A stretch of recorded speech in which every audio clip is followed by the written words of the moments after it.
Where do you think emotions come from? Outside you or inside you? And how does that impact how you feel? That's what this episode is about. You're listening to Pure Light, where we explore how you can believe in yourself and be happy with who you are. My name is Ailey. I help people do what they feel called to do. I'm a coach, writer, and yoga and meditation teacher. This is episode 149. So I've been talking about happiness in the last couple of episodes, like emotional set point and how to be happier from a mind and body perspective. And I wanted to talk about something that's really important and related to happiness and contentment. I want you to take a second and imagine something. If you're driving, don't do this now. Or if you're doing something else that requires your full attention, don't do this now.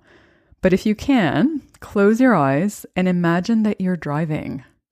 Imagine you're on a long road or a highway. So something that's got like a long stretch where you don't have to stop. So you've got some speed and momentum and you're really moving along. And then a car totally cuts you off. So how do you react to that? What do you think about the other driver? How do you feel? What do you notice in your body? I know this makes a lot of people angry. It used to make me really, really angry. And a lot of people blame the other driver. So there's a story that comes along with that that's like, they shouldn't have done that. They should have looked. They should have known I was there. That kind of thing. And it's possible that may be true. So there are two ways of looking at this. One is as if the other driver is responsible for your anger. So it's almost as if they created it when they cut you off. So that if they hadn't done that, it wouldn't be there. And if that's how you look at your emotions, as if their source is something outside of you, you will never be able to find peace because your emotional state is totally dependent on what happens. And you can try to control what happens to make sure that you're happy or okay, but it's not possible to control everything. So the other way of looking at this is as if the source of anger is inside you. So instead of blaming the driver, you look at the driver as a pointer to what's inside you. So the driver is allowing you to see the anger that's in you. In that case, the event or circumstance is bringing it up. It's allowing you to see whatever's there, but it isn't the cause. And if you look at things this way, things like getting cut off in traffic become like a gift. They're allowing you to see your unprocessed emotions. They're allowing you to see the emotional energy that's in you that needs processing. And the gift comes from the fact that now that you're aware of it, you can process it and let it go. You can do something about it. And this is not the most conventional way of looking at emotions, because it's pretty common to blame something or to blame someone else for how you're feeling.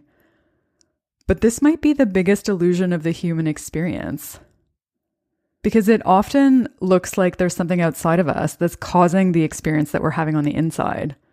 So someone cuts you off in traffic and you're angry, or maybe your partner doesn't do what they said they would. So then you're disappointed or sad or maybe angry as well.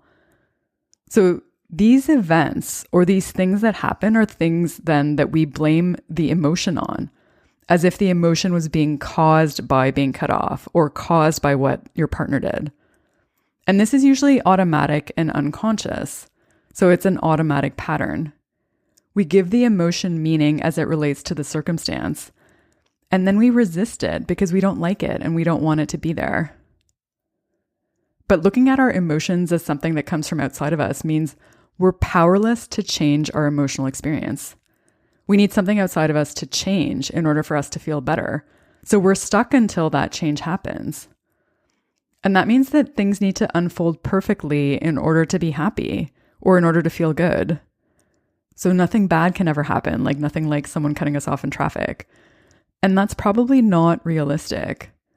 So the way to get around this is to take responsibility for your inner state, meaning to see your emotions as gifts, as a form of energy or information to help you navigate the world, instead of using them as a way to blame someone or something for something that shouldn't have happened or something that shouldn't be that way. And just to be clear, when I say take responsibility, it doesn't mean that you're to blame. It means that you fully accept that the emotion is there and you're fully willing to experience it and process it instead of checking out or trying to numb it or resist it or hide it or pretend it isn't there. I'll also say this doesn't necessarily mean that the other person didn't do something that was wrong or bad or inappropriate. It just means that you accept what happened and the inner experience you're having as a result.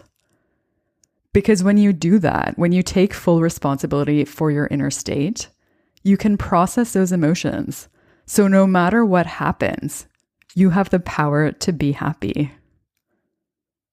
There are a couple of previous episodes that are totally related to this one.